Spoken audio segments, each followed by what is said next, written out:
Ang title po na pag-aaralan natin ngayong gabi ay The Heart of a Faithful Usher.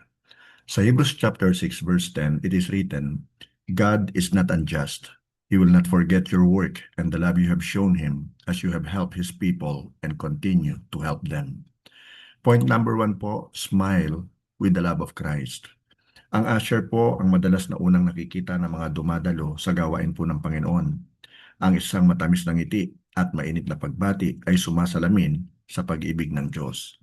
Nakasulat nga po sa Book of Romans chapter 15 verse 7, welcome one another as Christ has welcomed you. Now, ang second point po, encourage every worshiper. Bilang isang usher, iparamdam po natin sa mga bisita at iba pang mananambahan na sila po'y pinahalagahan natin upang maging komportable po sila sa pagsamba. Maging attentive po tayo at magalang po tayo sa lahat ng dinadala ng Panginoon sa ating bahay panambahan, lalo na po sa mga seniors and even yung mga first-time visitors. Ang mahinahon po at magalang na salita ay naghahanda po sa kanilang puso na mag-worship. Third point, respect God's house. I-maintain po natin ang kaayusan, ang kalinisan at katahimikan. Maglingkod po tayo ng tapat bilang pagkilala na ang church ay pagmamayari po ng Diyos. Igalang po natin ang bawat taong pumapasok sa church. Point number 4, volunteer with humility. Ang usher po ay isang ministry o ang ushering po ay isang ministry, hindi lamang po isang duty.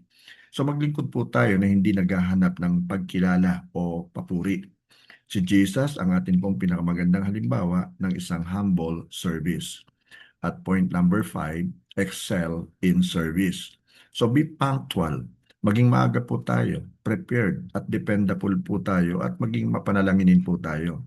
You see, God notices faithful service even when others do not. So let us be faithful in small things kasi ito po'y nagli-lead sa abundant increase. Now, ang isa pong mahusay at tapat po na usher ay hindi lang tagabukas ng pinto o tagabati sa mga dumarating. Siya po ay tagabukas rin ng puso ng mga tao para ma-encounter po nila ang Diyos. Bawat pagbati, bawat pagpapakita ng kabutihan at bawat tapat na paggawa ay isa pong pag-aali ng pagsamba sa Diyos. So let us all be ushers who serve with joy, humility, and excellence, knowing that our ministry helps create an atmosphere where people can experience the presence of the Lord. So again, to recap po, to have the heart of an usher, you have to what?